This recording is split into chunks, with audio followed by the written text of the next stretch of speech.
नमस्कार मित्रों, मैं दुर्गा प्रसाद मिश्र कादम्बरी की इस कक्षा में आप लोगों का स्वागत करता हूं। तो सबसे पहले तो आप लोगों से कुछ प्रश्न पूछ लेता हूं, ठीक है।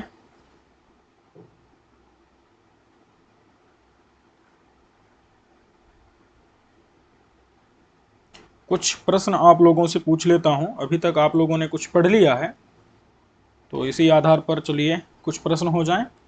पहले हम लोगों ने मंगलाचरण के 20 श्लोकों को पढ़ लिया है और उसके बाद जो शूद्रक का वर्णन था एक अनुच्छेद में, उसको भी हम लोगों ने देख लिया, ठीक है।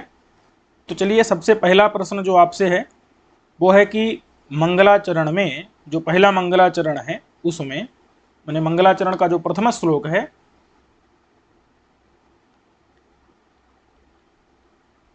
प्रथम श्लोक में छंद कौन सा है,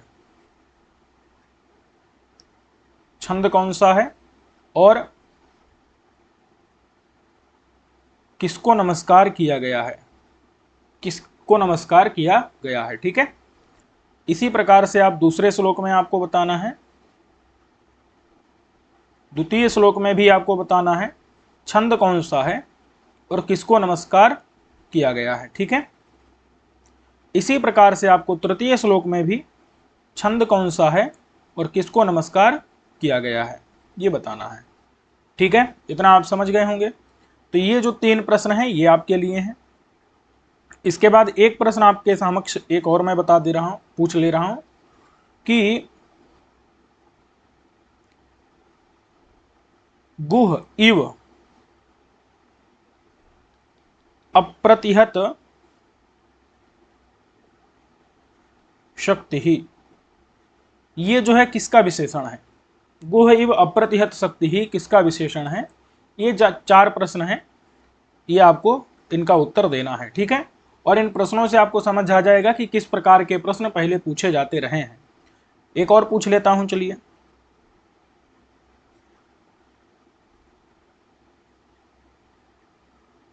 तमह स्पृशे, इसमें कौन सी विभक्ति है, तमह स्पृशे में कौन सी विभक्ति है, ठीक है। ये आपको बताना है, विभक्ति वचन बताना है। तो ये 5 प्रश्न हैं, इनको आपको बताना है। चलिए अब हम लोग देखते हैं। नाम्नैव यो निर्भिन्नाराति हृदयः विरचित नरसिंह रूपाडंबरम, विरचित नरसिंह रूपाडंबरम एक विक्रमाक्रांत सकल भुवनतलः विक्रमत्रयायासितं भुवनत्रयं च हसति स्म। अथवा इसकी जगह दूसरा पाठ भी है, इसको थोड़ा सा जो है छोटा कर देते हैं, फिर आप लोगों को अच्छे से दिखाई देगा।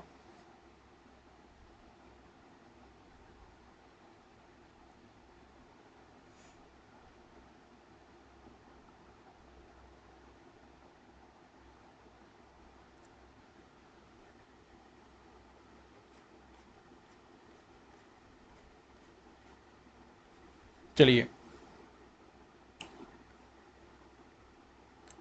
तो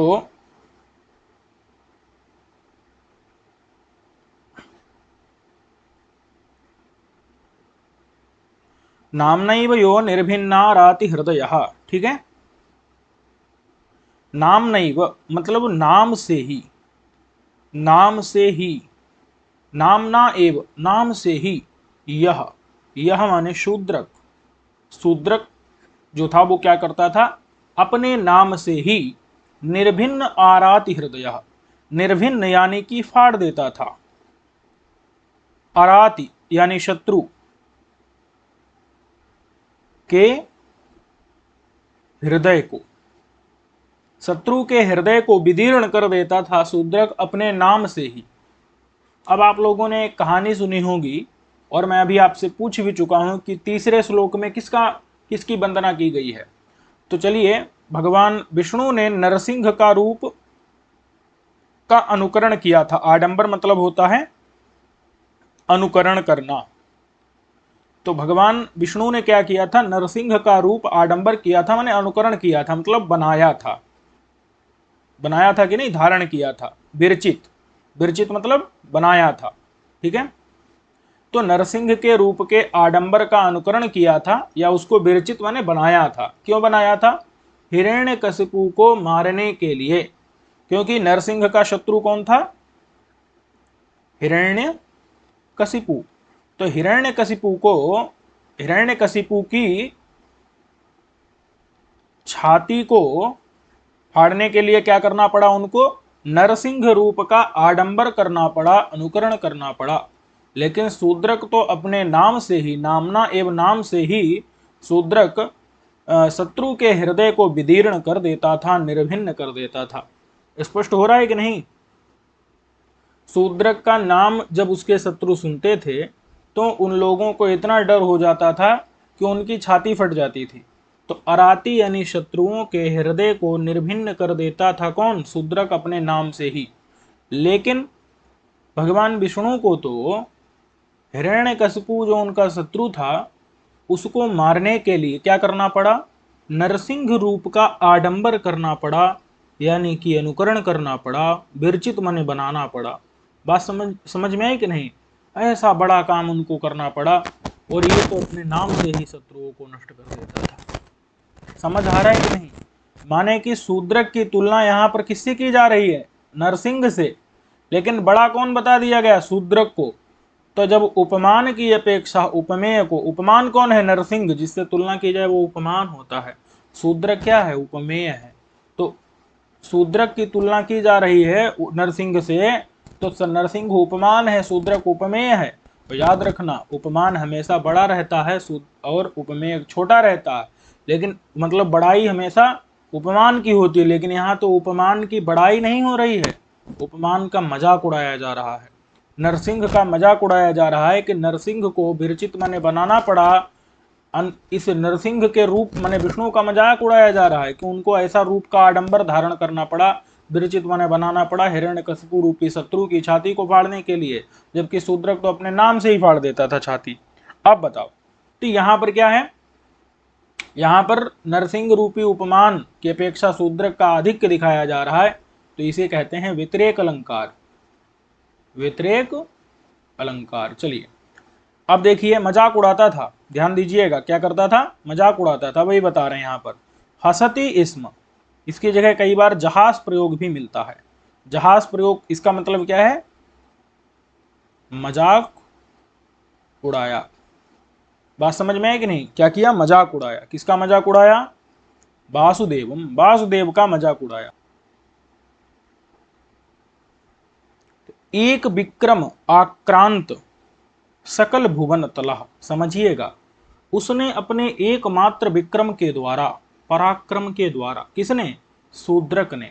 शूद्रक ने एकमात्र विक्रम यानी पराक्रम के द्वारा, एकमात्र विक्रम कहते हैं पराक्रम को, एकमात्र पराक्रम के द्वारा, आक्रांत मतलब होता है अधीन, आक्रांत माने अपने अधीन कर लिया है, सकल भुवन तलह माने संपूर्ण, भुवन तल माने कि तीनों लोकों को, संपूर्ण भुवन तल माने सारे भुवन। कितने भुवन हैं? संपूर्ण मतलब जो तीन लोक को, संपूर्ण लोक माने तीन लोक को, तीन लोकों के तल को क्या कर लिया है? संपूर्ण भुवन तल को माने संपूर्ण तीनों लोकों को एक विक्रम, एकमात्र पराक्रम के द्वारा आक्रांत कर दिया है। आक्रांत यानी अपने अधीन कर लिया है, सकल भुवन तल को माने तीनों लोकों को, संपूर्ण तीनों लोकों को। ठीक है? अच्छा, ये कौन किया भैया? ये शूद्रक किया। ये तो एकमात्र अपने पराक्रम से कर लिया। लेकिन अब बात आती है किसकी? भगवान विष्णु की, वासुदेव की। किसकी बात आती है? विष्णु की। तो विष्णु ने कौन सा रूप बनाया था? बताओ। वामन रूप बनाया था। कब बनाया था? जब बलि क्या कर रहा था, मैंने एक कथा आती है ना कोई, कि जब बलि से वामन को क्या करना था, मतलब सारी जो पृथ्वी थी वो छीननी थी, तो विष्णु ने वामन रूप धारण करके और बलि से दान में संपूर्ण पृथ्वी को मांग लिया था ना। तो उन्होंने 3 चरण मांगे थे। तो तात्पर्य यह है कि उनको 3 चरणों की जरूरत पड़ गई। लेकिन यहाँ तो इसने एकमात्र पराक्रम के द्वारा ही संपूर्ण लोक को अधीन कर लिया।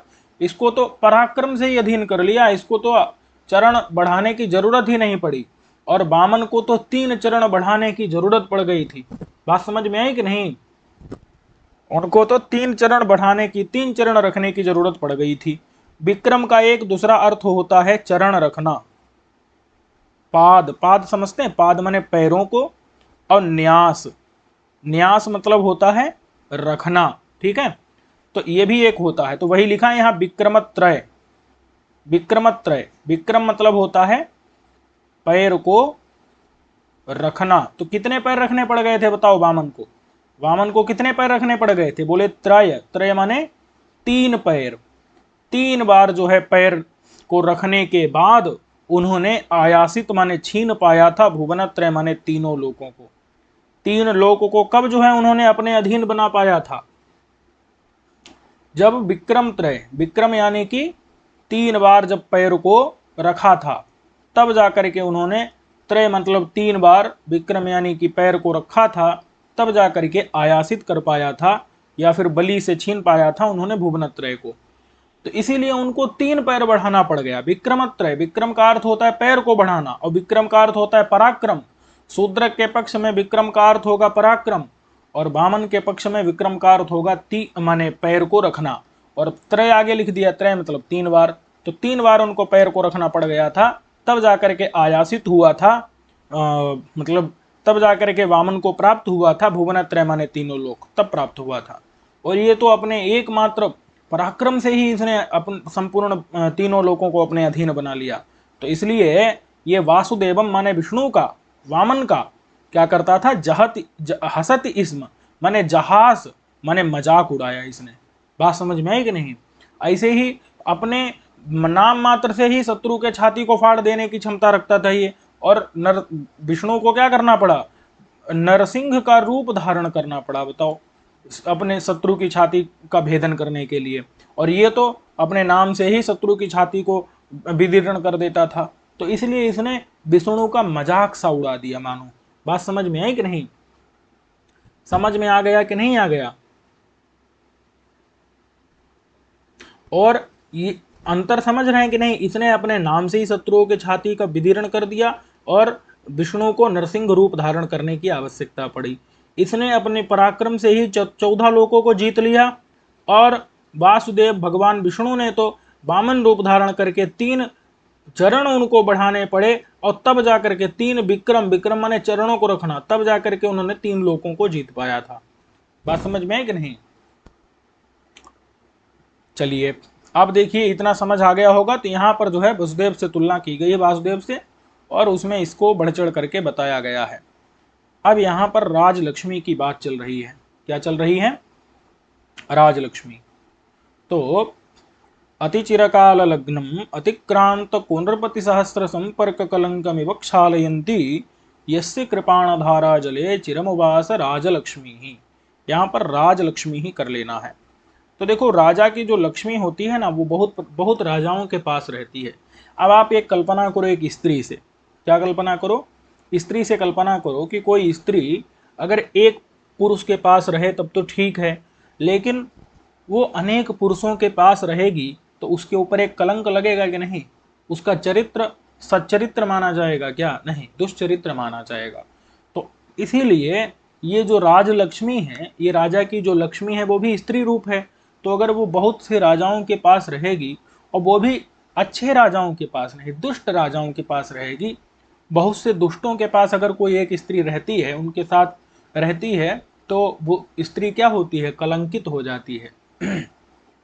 वैसे ही ये जो राजलक्ष्मी थी, ये भी अनेक राजाओं के पास रही थी पहले, शूद्रक के पहले। तो इसीलिए ये क्या हो गई थी? कलंकित हो गई थी।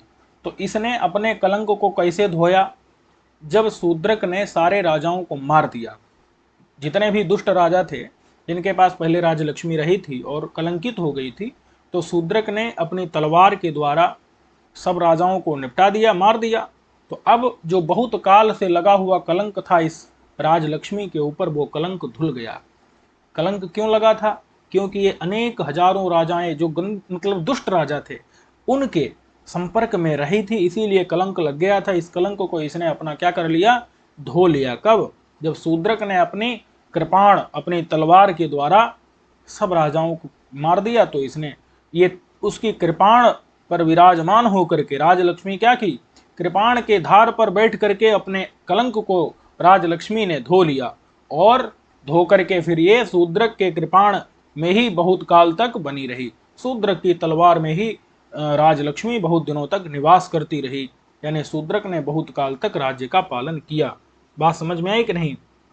अपनी तलवार के द्वारा राजलक्ष्मी को अपने पास शूद्रक ने बहुत काल तक रखा, यानी कि राज्य किया। ठीक है, वही बता रहे हैं कि अति चिरकाल लग्नम, अति चिरकाल, बहुत चिरकाल मतलब होता है बहुत ज्यादा काल। ठीक है, तो बहुत ज्यादा काल में लग्न, लग्न माने लगा हुआ, क्या लगा था, कलंकम, कलंकम, ये कलंक लगा था।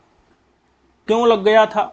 क्योंकि कुनृपति, कुनृपति यानी कि जो दुष्ट राजा लोग थे, ऐसे कितने राजा, तो कहे हजारों, सहस्त्र, माने कुनृपति कितने थे, कु मतलब होता है कुत्सित, कुत्सित यानी कि दुष्ट, नृपति यानी राजा, उनके दुष्ट राजाओं के जो कि हजारों थे, मतलब हजारों दुष्ट राजा, उनके संपर्क में आने के कारण, उनके साथ में रहने के कारण, पहले राजलक्ष्मी कहाँ थी भाई, शूद्रक के पहले तो उन्हीं लोगों के पास थी। राजलक्ष्मी का मतलब समझते हो, राज्य होना, राज्य का होना। तो राज्य पहले किसके पास था, कुनृपतियों के पास था। तो कुत्सित माने दुष्ट नृपति जो हजारों हैं, उनके संपर्क के कारण राजलक्ष्मी के ऊपर क्या लग गया था, एक कलंक लग गया था। उस कलंक को इब माने मानो, उस कलंक को मानो छालयंती यानी धोती हुई, कलंक को क्या करती हुई, धोती हुई, मतलब धोते हैं ना कपड़े को, जैसे प्रक्षालन कर देते हैं, एकदम उसको धो देते हैं, उसी प्रकार से राजलक्ष्मी भी उस कलंक को धोती हुई, यस्य माने शूद्रक के, शूद्रक के कृपाण धारा जले, कृपाण धारा जल में। अब देखो एक बात आपको बताता हूं कि जो तलवार होती है,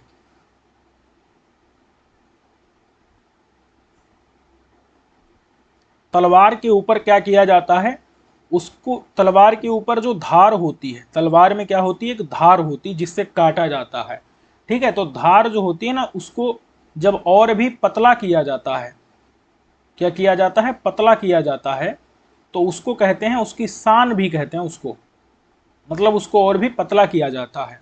तो जो धार है उसको वहां पर जो है उसको कहते हैं पानी चढ़ाना, उस पर क्या कर देते हैं, पानी चढ़ा देते हैं। ठीक है, क्या कर देते हैं, पानी चढ़ा देते हैं, मतलब तलवार की जो धार, तलवार, इसको ये कर लो भाई, तलवार की जो धार है उस धार को पतला किया जाता है, शान पर रख करके उसके ऊपर पानी चढ़ा दिया जाता है। बात समझ में है कि नहीं? तो इसलिए कहते हैं कि तलवार में पानी चढ़ा हुआ है, मतलब एक होता है ना तलवार की जो एकदम जहां पर जिस हिस्से से काटते हैं, कई तलवारें तो दोनों तरफ से काटती हैं, वो दुधारी तलवार बोली जाती हैं, जो दोनों तरफ जिसमें धार रहती है। लेकिन एक तलवार होती है जिसमें एक साइड में धार है, किसी में दोनों तरफ हो सकती है, तो उसमें क्या होगा, दोनों तरफ पानी चढ़ा होगा, मतलब एकदम ऐसा होता है ना जिसमें कतई तीक्ष्ण, मतलब बहुत ज्यादा तीखापन रहता है उसमें, थोड़ा सा भी अगर हाथ रख जाए तो अपने आप कट जाएगा। तो ऐसी स्थिति है कि तलवार की जो धार, उस पर पानी चढ़ा दिया जाता है, तो उसी को क्या कहते हैं, कृपाण की तलवार का जो धारा जल, धारा जल मतलब जो उसकी धार में जो चढ़ा हुआ पानी है। तो कृपाण का जो धारा जल है, उस धारा जल में चिरकाल तक उवास माने निवास किया, किसने, राजलक्ष्मी ने। अब जब धारा जल में निवास करेगी राजलक्ष्मी, तो बताओ अपने कलंक को धो देगी कि नहीं धो देगी, धो देगी। अरे धारा जल है, जल माने पानी है, पानी में अगर कीचड़ धुल जाता है कि नहीं, धुल जाता है। तो उसी, अब क्यों, क्योंकि जितने भी अब ये कुनृपति हैं, इन सबको क्या किया है, शूद्रक ने अतिक्रांत कर दिया। अतिक्रांत मतलब होता है मार देना, मार दिया।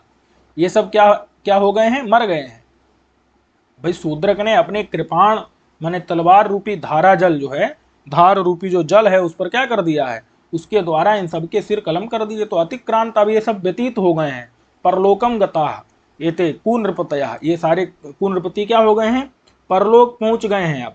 तो ऐसे कुनृपतियों के, हजारों कुनृपति जो हैं, उनके संपर्क के कारण लगे हुए कलंक को धो दिया है।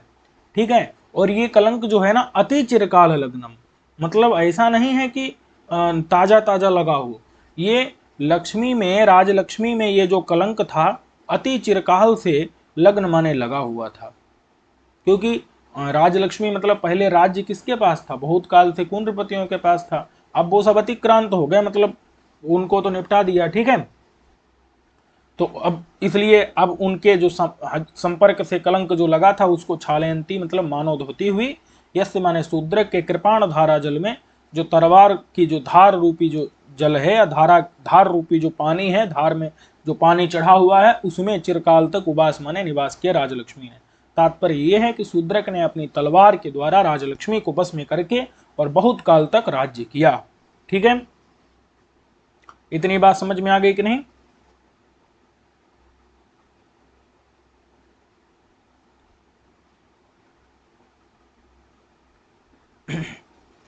अब कहते हैं कि वो लक्ष्मी आई कैसे भाई, ये अच्छा चलो आने से पहले थोड़ी राजा की बड़ाई और भी कर देते हैं। राजा की थोड़ी सी प्रशंसा और यहां पर जो है कर दी जा रही है। ठीक है,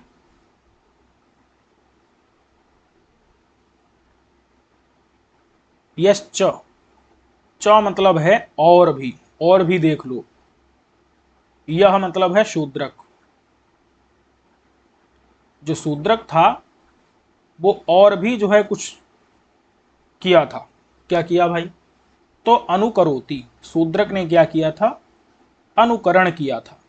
अनुकरण मतलब होता है समानता। अनुकरण मतलब क्या होता है? समानता। तो शूद्रक ने क्या किया था? अनुकरण किया था, माने समानता प्राप्त कर ली थी। क्या कर ली थी? यश्च माने और जो शूद्रक ने अनुकरण यानी समानता प्राप्त कर ली थी। ठीक है, किसके साथ समानता प्राप्त कर ली थी? तो भगवतो नारायण से, जो भगवान नारायण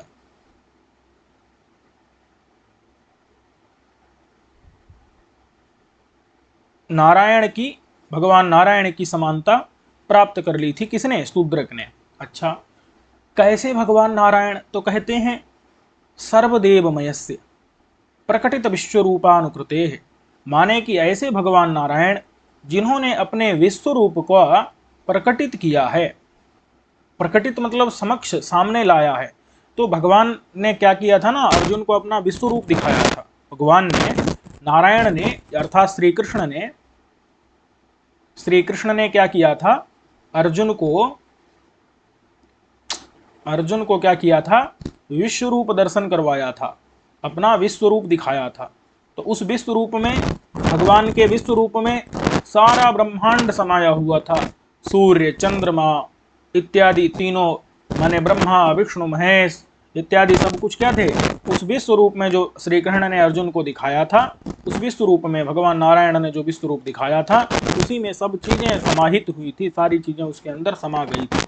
तो उस प्रकटित विश्व रूपानुकृते है, जो विश्व रूप का अनुकरण जो उन्होंने प्रकटित किया था, आकृति प्रकट की थी, उस सर्वदेव में सारे देवता उसमें समाये हुए थे। तो ऐसे भगवान नारायण का अनुकरोति यानी अनुकरण कर रहा है शूद्रक, समानता प्राप्त कर रहा है शूद्रक।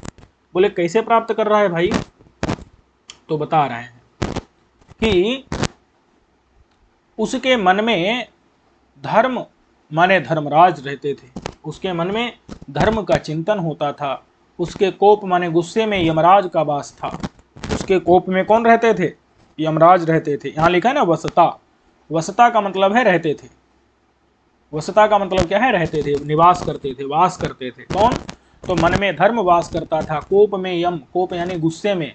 अब गुस्सा उसको आ जाएगा तो सीधे कहां पहुंचा देगा? यमराज के पास पहुंचा देगा।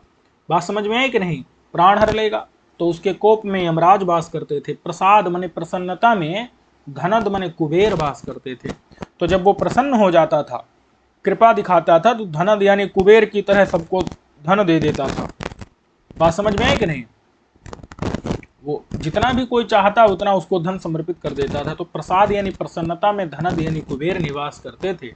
और उसके प्रताप यानी कि तेज में कौन रहता था? वन्ही रहता था, आग रहती थी। बात समझ में आई कि नहीं? संपूर्ण शत्रुओं को वो क्या करते थे?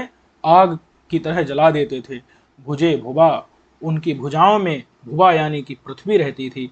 यानी कि जैसे पृथ्वी संपूर्ण माने इस जो भी ये प्राणी हैं चराचर, जितना भी जो है स्थावर जंगम पर्वत इत्यादि और जितने भी प्राणी हैं, तो उन सभी प्राणियों को भूमि क्या कर रखी है, अपने ऊपर धारण कर रखी है। उसी प्रकार से ये भी अपने राज्य के भार को अपनी भुजाओं पर धारण करके रखा था। तो इसके भुजाओं में कौन रहता था? भुवा यानी पृथ्वी रहती थी। दृषि श्रिया, इसकी आंखों में लक्ष्मी रहती थी, क्योंकि एक बार इसने कृपा पूर्ण दृष्टि किसी के ऊपर कर दी, लक्ष्मी उसी के पास चली जाती थी। तो इसकी दृष्टि यानी दृष्टि में, आंखों में क्या रहती थी? श्रिया यानी कि लक्ष्मी निवास करती थी। अब कह रहे हैं कि वाच, इसकी वाणी में सरस्वती निवास करती थी। वाणी में सरस्वती निवास करती थी। क्यों? क्योंकि आप आगे देखेंगे कि ये काव्य इत्यादि रचना में अत्यंत कुशल था। लगातार जो है पद्यादि गद्य पद्यादि रचनाएं करता रहता था। और मुखे शशिना, इसके मुख में शशि यानी चंद्रमा निवास करता था। मुख में चंद्रमा निवास करता था, अर्थात इस प्रकार से चंद्रमा को क्या कहा जाता है? आह्लादक कहा जाता है। सभी लोगों को आनंद देने वाला चंद्रमा कहा जाता है, शीतलता प्रदान करने वाला चंद्रमा कहा जाता है। उसी प्रकार से इसका मुख भी सभी लोगों को आनंदित करता था, शीतलता प्रदान करता था। तो मुख में शशि निवास करता था, चंद्रमा निवास करता था। बल में मरुत माने वायु निवास करता था। इसके बल में वायु निवास करता था, क्योंकि वायु को अत्यंत बलशाली माना गया है।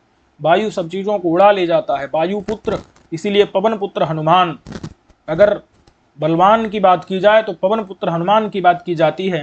तो इसलिए मरुता माने मरुत यानी कि वायु निवास करता था इसके बल में, अत्यंत बलवान था ये। प्रज्ञायाम सुरगुरुणा, इसकी प्रज्ञा यानी कि बुद्धि में सुरगुरु निवास करते थे। सुरगुरु यानी बृहस्पति निवास करते थे। इसकी अनुपम बुद्धि थी। रूपे मनसिजेन, इसके रूप में मनसिज यानी कामदेव निवास करता था। कामदेव के समान ये जो है रूपवान था। और तेजसी सवित्रा, तेजसी यानी इसके तेज में, सविता यानी सूर्य निवास करता था। इसका जो प्रताप था वह सूर्य के समान प्रताप था, जिसको शत्रु लोग देख भी नहीं सकते थे। जैसे हम सीधे सीधे सूर्य को देखते हैं, देख नहीं पाते हैं, बहुत कठिन होता है सीधे आंखों से देखना। वैसे ही इसके तेज में, तेज को जो है शत्रु सहन नहीं कर पाते थे। तो तेज में ये सवित्रा यानी कि सूर्य के समान था। तो इसके तेज में जो है सूर्य निवास करता था। रूप में मनसिज निवास करता था, मनसिज माने कामदेव। तो इस प्रकार से सर्वदेवमय से सारे देवता जो है इसके अंदर निवास करते थे। उसी किस प्रकार से, जैसे भगवान नारायण के अंदर सारे देवता निवास करते हैं, उसी प्रकार से इसके अंदर सारे देवता निवास करते थे। तो जब भगवान ने अपना प्रकटित विश्व रूपानुकृते है, माने विश्व रूप का जब अनुकरण किया था ना, भगवान ने विश्व रूप दिखाया था, भगवान ने प्रकटित माने प्रकट किया था, विश्व रूप की अनुकरण माने आकृति जब प्रकट की थी, वो आकृति कैसी थी? सर्वदेवमय से सारे देवताओं से युक्त आकृति थी। किसकी? भगवान नारायण की। और उस आकृति का ये क्या करता था? अनुकरोति, अनुकरोति माने अनुकरण करता था, समानता करता था। इसके अंदर उसकी समानता थी उनकी, क्योंकि इसके अंदर भी सारे देवता निवास करते थे। बात समझ में आई कि नहीं? ये भी उनके समान था। चलिए,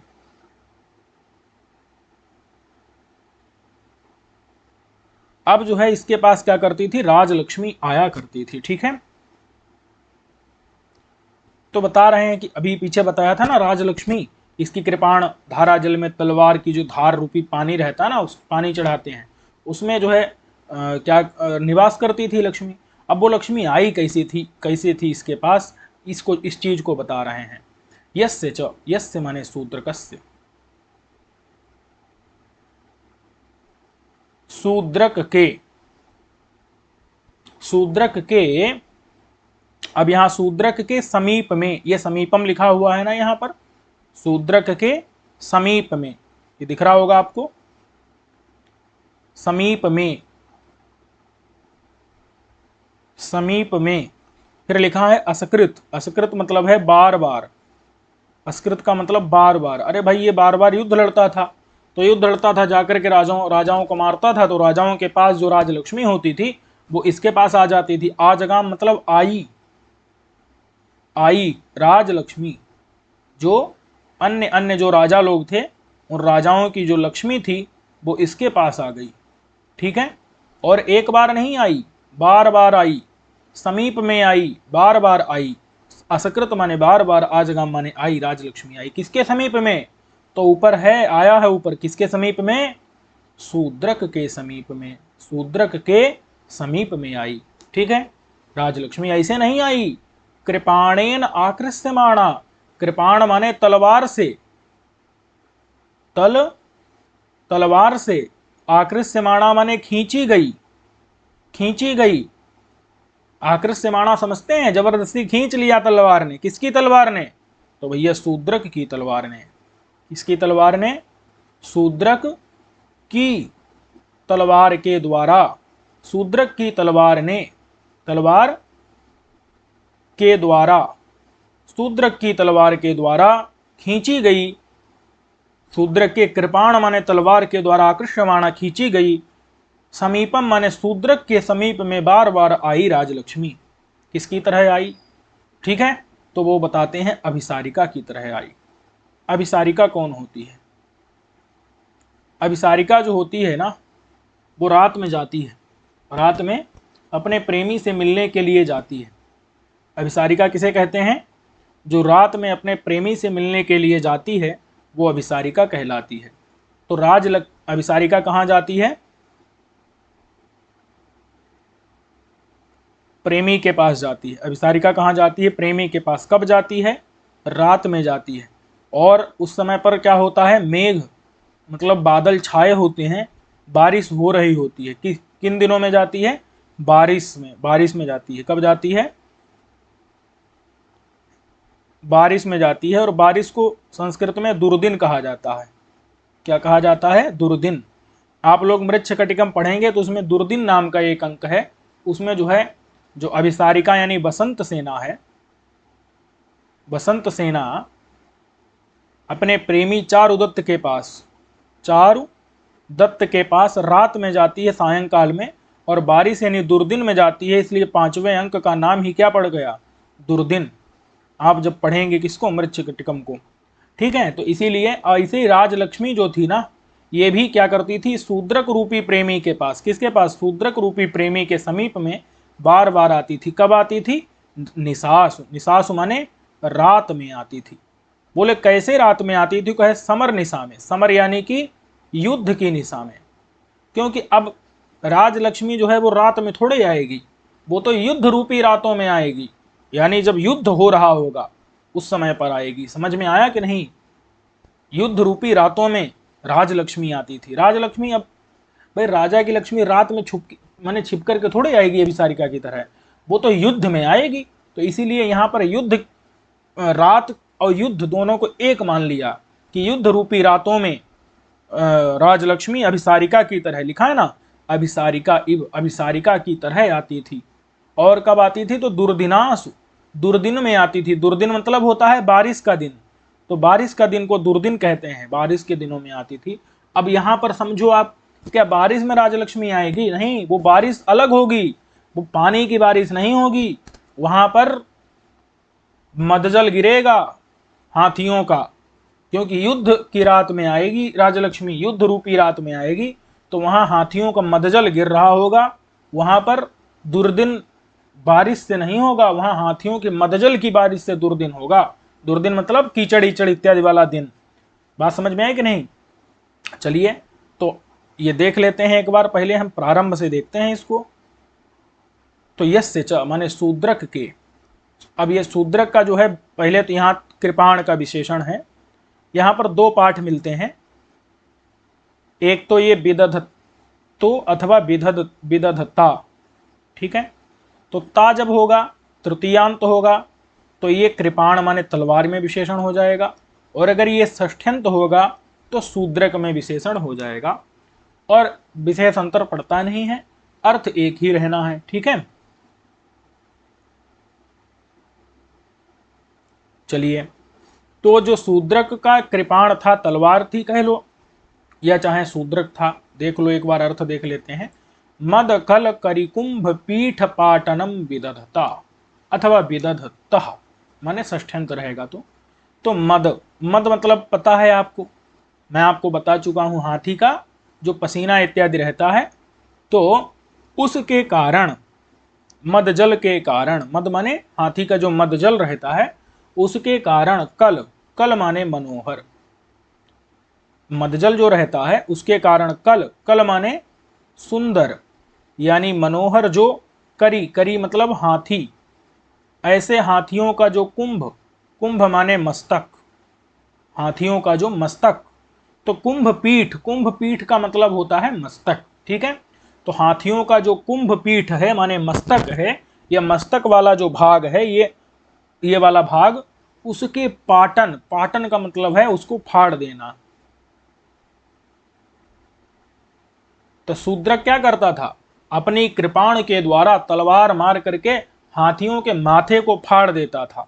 कैसे हाथी थे उस शत्रुओं के हाथी, तो मदजल से, मद माने मदजल से, कल माने सुंदर जो, करी माने हाथी, उन हाथियों के कुंभ माने मस्तक, पीठ, कुंभ पीठ माने मस्तक वाला जो होता था भाग, उसके उसको पाटन यानी फाड़ देता था। कौन, शूद्रक।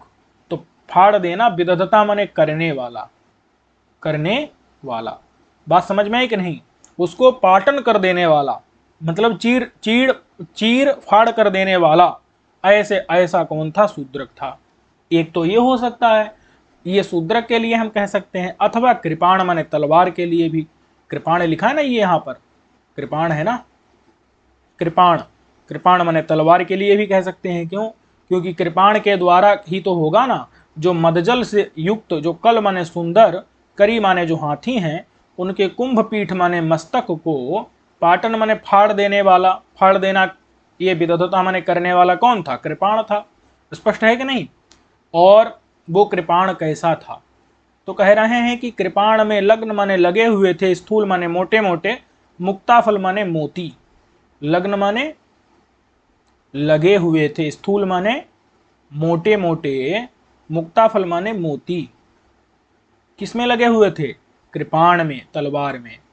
ये जो लगे हुए थे, लग्न माने लगे हुए थे, स्थूल माने मोटे मोटे, मुक्ताफल माने मोती, किसमें, कृपाण यानी तलवार में लगे हुए थे, ठीक है। अच्छा, और उसकी तलवार कैसी थी, तो कह रहे हैं दृढ़ मुष्टि, मतलब दृढ़ता पूर्वक मुट्ठी बांधने के कारण। बात समझ में आई कि नहीं। वो क्या करता था, दृढ़ता पूर्वक मुट्ठी से जो है वो पकड़ता था, किसको, तलवार को।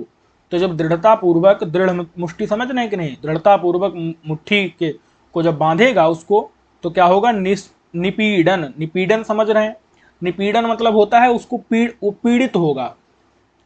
इसको हम यहाँ पर जो है निष्पीड़न भी पाठ मिलता है, तो उस दोनों का अर्थ एक ही है, उसमें कोई समस्या नहीं है, ठीक है। जब वो क्या करेगा,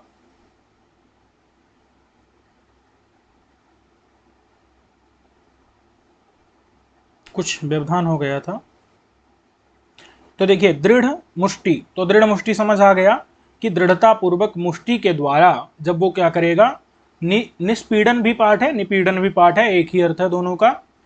तो दृढ़ता पूर्वक मुष्टि के द्वारा जब निष्पीड़न, निष्पीड़न यानी कि उसको, तलवार को जब पकड़ेगा, तो पकड़ेगा, तलवार को पकड़ेगा, अब उस तलवार से जो निकला हुआ, मतलब एक तीक्ष्ण भाग, देखो मूठ को तो वो पकड़ेगा, लेकिन तीक्ष्ण भाग क्या होगा, निकला होगा। तो वही बता रहे हैं कि निधूत, निधूत यानी कि निकला हुआ, कहीं कहीं पर निष्ठ्यूत भी पाठ है, ठीक है। तो ये पाठ भेद है, वो आप देख लीजिएगा, निधूत अथवा निष्ठ्यूत एक ही बात है। तो दृढ़ता पूर्वक मुट्ठी के द्वारा निष्पीडन माने पकड़ने से, निष्पीडनात् माने पकड़ने से, कहीं निष्पीडन निष्ठ्यूत ये भी है, अर्थ एक ही है। निष्पीडन माने पकड़ने से, निधूत या निष्ठ्यूत माने निकला हुआ या निकली, निकली हुई जो धारा जल बिंदु है, माने निकला हुआ जो धारा, धारा जल में आपको बताया था कि तलवार का जो तीखा भाग रहता है, जो तीक्ष्ण भाग रहता है, तलवार का जो तीक्ष्ण भाग रहता है, वही क्या है, धारा जल है। और धारा जल के जो बिंदु हैं, उन बिंदुओं के कारण वो तलवार दंतुर लग रही है। दंतुर का मतलब होता है इस प्रकार की, मतलब तलवार तो सीधी रहती है, लेकिन वो ऐसी लग रही है दंतुर। दंतुर मतलब होता है ऊंची नीची उठी, जैसे दांत होते हैं ना थोड़ा सा ऊंचे नीचे होते हैं, तो वैसे ही दंतुर लग रही है वो तलवार, ठीक है। तो दृढ़ मुष्टि मतलब दृढ़ता पूर्वक, निष्पीडन माने पकड़ने के कारण, निधूत या निष्ठ्यूत माने निकला हुआ जो धारा जल है, माने जो उसका तीखापन जो तीक्ष्ण जो निकला रहता है, इसके कारण वहां पर बिंदु, या बिंदु का मतलब शायद उसको दबाने से उसके पसीना इत्यादि कुछ निकला हो, तो उन बिंदुओं के कारण ये भी लिया जा सकता है। तो धारा जल बिंदु जो हैं उनके कारण वो तलवार कैसी लग रही है, दंतुर तलवार लग रही है, यानी कि इस प्रकार की तलवार लग रही है। ठीक है, और जो उसका दृढ़ता पूर्वक उस तलवार की मूठ को वो पकड़े हुए है। ठीक है, अब देखो इस प्रकार की तलवार के द्वारा, अच्छा, और एक बात ये भी हो गई कि जब वो हाथियों के क्या करता था, मस्तक को फाड़ देता था, तो हाथियों के मस्तक में एक मोती बताया जाता है, वो मोती जो है उसको मुक्ताफल कहते हैं, बड़ा मोती रहता है, माना जाता है, अब होता है कि नहीं मुझे पता नहीं। तो उस वो तलवार में लग गया था, लग्न माने लग गया था, स्थूल माने मोटे मोटे, मुक्ताफल माने मोती, जिस कृपाण यानी तलवार में, ऐसी कृपाण के द्वारा आकृष्यमाणा माने खींची जाती हुई, खींची गई, कौन खींची गई, खींची गई थी कौन, राजलक्ष्मी, ऐसी राज लक्ष्मी। ठीक है, अच्छा, अब उसके बाद फिर क्या हुआ, जब युद्ध हो रहा था तो उस समय पर सुभट, सुभट मतलब होता है महान, बड़े बड़े, सुभट माने बड़े बड़े जो योद्धा, सुभट माने बड़े बड़े योद्धा, उनके उरह, उरह माने जो छाती है, उनकी जो उरह माने छाती है, वो छाती ही कपाट, कपाट का मतलब होता है किवाड़ है, छाती ही किवाड़ है, और उसको क्या कर दिया, विघटित माने फाड़ दिया। बात समझ में है कि नहीं, उसको क्या कर दिया, फाड़ दिया। तो जो सुभट माने बड़े बड़े योद्धा, उनका जो उरह माने छाती, उस वो छाती ही किवाड़ है। देखो अब भाई कोई भी अब लक्ष्मी को कहाँ बंद करके रखता है, तो किवाड़ के अंदर बंद करके रखता है ना, किवाड़ अपने घर में किवाड़ बंद करके, दरवाजा बंद करके उसके अंदर रखता है। तो सुभट माने बड़े बड़े योद्धा के जो उरह माने छाती, उरह माने सुभट उरह, उरह माने छाती रूपी जो कपाट माने किवाड़ है, उसके अंदर बंद थी जो है राजलक्ष्मी अंधेरे में, और उसको विघटित माने फाड़ दिया, फाड़ करके जो है उनके वक्षस्थल को फाड़ करके राजा ने और राजलक्ष्मी को निकाल लिया। ठीक है, तो विघटित कर देने पर, फाड़ देने पर, और वो राजलक्ष्मी बंद कहां थी, तो बता रहे हैं कि कवच सहस्त्र अंधकार मध्यवर्ती, मध्यवर्ती नहीं, कि राजलक्ष्मी जो है, अब भाई कोई केवल माने छाती लेकर के थोड़े आ जाएगा सीधे युद्ध में, वो कवच भी तो पहना होगा ना, और कवच, अब हजारों योद्धा हैं तो कवच भी कितने होंगे, हजारों कवच होंगे। कवच सहस्त्र माने हजारों कवच रूपी जो अंधकार है, हजारों कवच रूपी अंधकार के अंदर छिपी हुई है, उनके अंदर मध्य में जो है, मतलब कवच के अंदर मध्य में वर्तिनी माने छिपी हुई जो राजलक्ष्मी है। कवच सहस्त्र माने हजारों कवचों के अंधकार के मध्य में वर्तिनी माने विद्यमान है राजलक्ष्मी। ठीक है, और वो कवच को भी फाड़ करके, और सुभट माने बड़े बड़े योद्धाओं के, सुंदर सुंदर भट यानी योद्धाओं के जो उरह माने छाती के छाती रूपी जो कपाट माने किवाड़ को विघटित माने उसको फाड़ करके, और उसके अंदर से विद्यमान जो राजलक्ष्मी है वो समीपम माने शूद्रक के समीप में अस्कृत माने बार बार आजगम माने आई, समर निशासु माने युद्ध रूपी रातों में, किसकी तरह, अभिसारिका इव, अभिसारिका की तरह आई। ठीक है, और बता रहे हैं कि कबाई दुर्दिनासु, दुर्दिनासु प्लस अभिसारिका इव, तो सु अ स्व ये हो गया है, संधि आपको पता होनी ही चाहिए। दुर्दिन, दुर्दिन मतलब होता है बारिश के दिन। अब बोले बारिश किसकी हो रही थी, तो कहा युद्ध चल रहा है, युद्ध चल रहा है, तो जो माने वहां पर हाथी हैं, उन हाथियों का जो कपोल है, गाल हैं, उन गालों से बह रहा है मदजल, इसी के कारण, उस मदजल की धारा के कारण, धारा प्रवाह के कारण वहां पर दुर्दिन आ गया है। समझ आया कि नहीं, कि जो करी माने हाथी हैं, उन हाथियों के करट, मतलब करट माने होता है कपोल माने गाल। ठीक है, करी माने हाथियों के जो करट माने गंडस्थल हैं, माने गाल हैं, कपोल हैं, उनसे गलित माने जो बह रहा है मदजल, मदजल जो उनका बह रहा है, मदजल का जो आसार, आसार कहते हैं धारा प्रवाह, बहुत भयंकर जब धारा बह रही है, इसी के कारण दुर्दिन सा हो गया है, बारिश का दिन आ गया है। तो ऐसे उस बारिश के दिन में अभिसारिका की तरह, अभिसारिका समझ रहे हैं कि नहीं, प्रेमिका जो प्रेमी से मिलने जाती है, जैसे बसंत सेना चारुदत्त से रात में बारिश में जो है दुर्दिन में मिलने जाती है, इसलिए पांचवें अंक का नाम दुर्दिन पड़ गया। तो करी माने हाथी, के करट माने गाल से, कपोल से, गंडस्थल से, गलित माने गिर रहा जो मदजल है, उसका आसार माने धारा प्रवाह, उसके कारण दुर्दिन उत्पन्न हो गया है। तो ऐसे दुर्दिन वाली समर रूपी युद्ध रूपी रातों में अभिसारिका प्रेमिका की तरह राजलक्ष्मी जो है समीपम माने शूद्रक के समीप, अस्कृत माने बार बार, आजगाम यानी आई। ठीक है, समझ आ गया कि नहीं।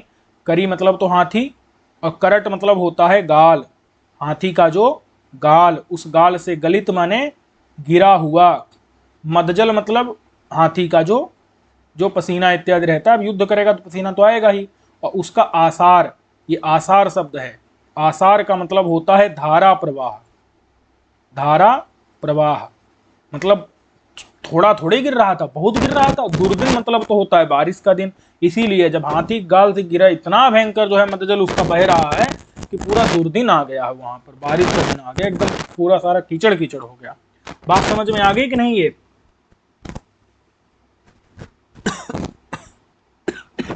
चलिए, तो ये समझ आ गया।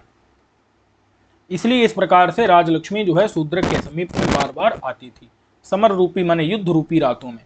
अब रात में तो प्रेमिका आती है, राजलक्ष्मी थोड़ी आती, तो वो युद्ध में आती है, इसीलिए कहा गया युद्ध रूपी रातों में। ठीक है,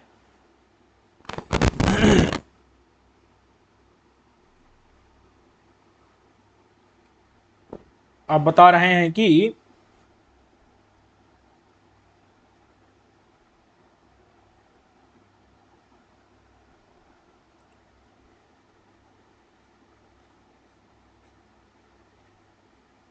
इसको भी देख लेते हैं।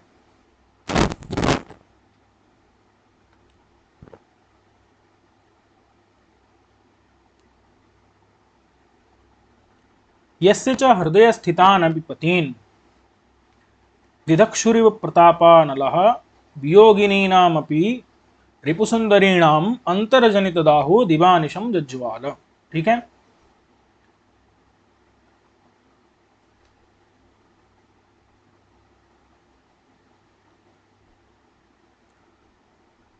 तो यस्य च, यस्य यानी शूद्रकस्य, यस्य माने शूद्रक का, यस्य माने शूद्रक का जो प्रताप रूपी अग्नल माने आग था, शूद्रक का जो प्रताप था, ताप मतलब जानते हैं, ताप मतलब होता है गर्मी, तो शूद्रक की जो प्रताप था, प्रताप रूपी जो अनल, अनल माने आग थी। अब बताओ वो कहां लगी हुई थी। उस आग ने, देखो शूद्रक ने पहले क्या किया, जो रिपु सुंदरी थी, रिपु सुंदरी मतलब होता है शत्रु की जो सुंदरी स्त्रियां, शत्रु की जो सुंदरी स्त्रियां, शत्रु की जो सुंदरी स्त्रियां थी, तो शूद्रक ने क्या किया था, शूद्रक ने इन शत्रु जो सुंदरी स्त्रियां थीं, इनके पति को, इनके पति यानी कि शत्रु को, शूद्रक ने शत्रु सुंदरी जो स्त्रियां थी, शत्रु की जो सुंदरी स्त्रियां थीं, पत्नियां थीं, उनके पति जो शत्रु थे उनको तो पहले ही क्या किया था, युद्ध में मार दिया था, पतियों को तो मार दिया। अच्छा, लेकिन अभी ये पति जो है युद्ध में तो मर गए, लेकिन अभी इन शत्रु सुंदरियों के दिल में, मतलब हृदय में इनके दिल में तो अभी ये पति हैं कि नहीं है। अरे युद्ध में तो मार दिया शूद्रक ने, युद्ध में तो पति शत्रुओं को मार दिया, लेकिन अभी ये जो शत्रु सुंदरी स्त्रियां हैं, रिपु सुंदरी जो स्त्रियां हैं, इनके दिल में, हृदय में, इनके अंदर तो अभी शत्रु जिंदा है कि नहीं है। दिल में तो अभी शत्रु जिंदा है कि नहीं। तो दिल में जो शत्रु है, हृदय में जो शत्रु है, उसको भी मारने के लिए,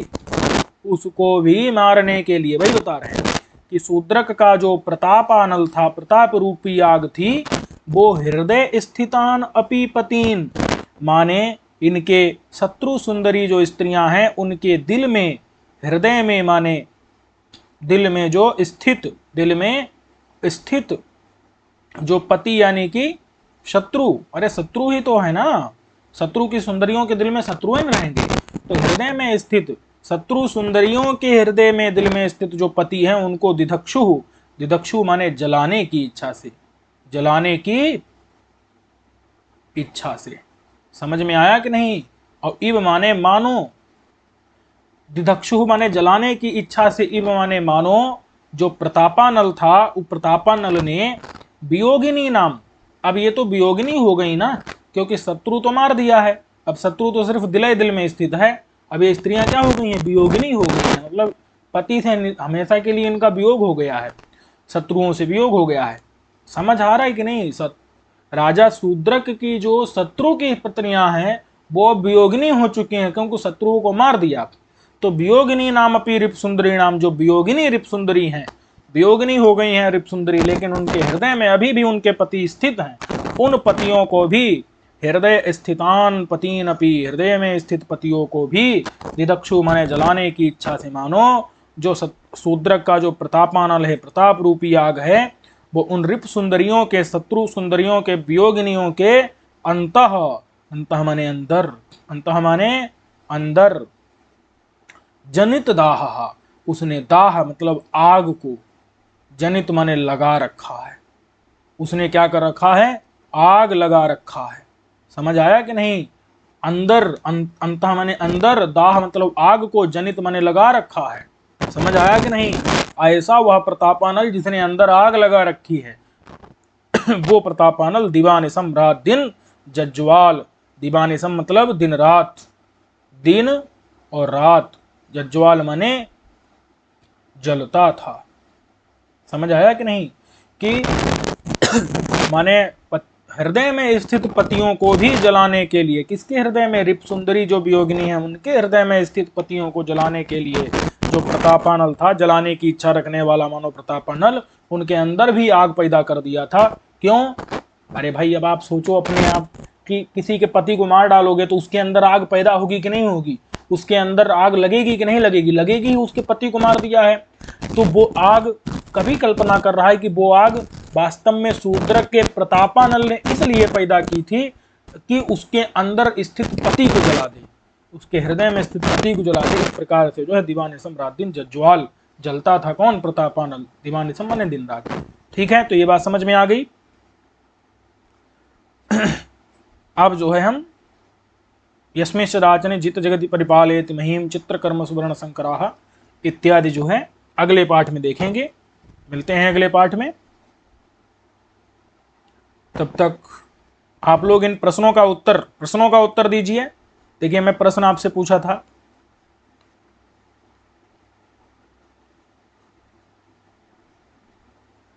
तो सबसे पहली बात मैं आपको बता देता हूं कि मंगलाचरण के 20 श्लोकों में वंशस्थ छंद है। कौन सा छंद है? वंशस्थ छंद है। और आप क्या करिए, इसका लक्षण लिख करके भेजिए। लक्षण लिखिए, कमेंट या जैसे भी हो सके, वंशस्थ का छंद लक्षण लिखिए, लक्षण याद करिए, उसको घटा के भेजिए। और किसको नमस्कार किया है? तो ब्रह्म को नमस्कार किया है, सगुण ब्रह्म को किया है। दूसरे में भी छंद तो सभी में क्या है? वंशस्थ ही है। द्वितीय में किसको किया है? शंकर को किया है। और तृतीय में किसको किया है? तो नरसिंह को किया है, नरसिंह को। चौथे में गुहैव प्रतिहत शक्ति ही, ये किसका विशेषण है? ये शूद्रक का विशेषण है। ठीक है, आप पढ़ चुके हैं, मैं आपको बता चुका हूं। ऐसे आपसे प्रश्न पूछे जाएंगे, परीक्षा में पूछे जाएंगे, तब आप सोचेंगे पहले ही तैयार कर लिया होता। तमः स्पृशे, तमः स्पृशे कौन सी विभक्ति है?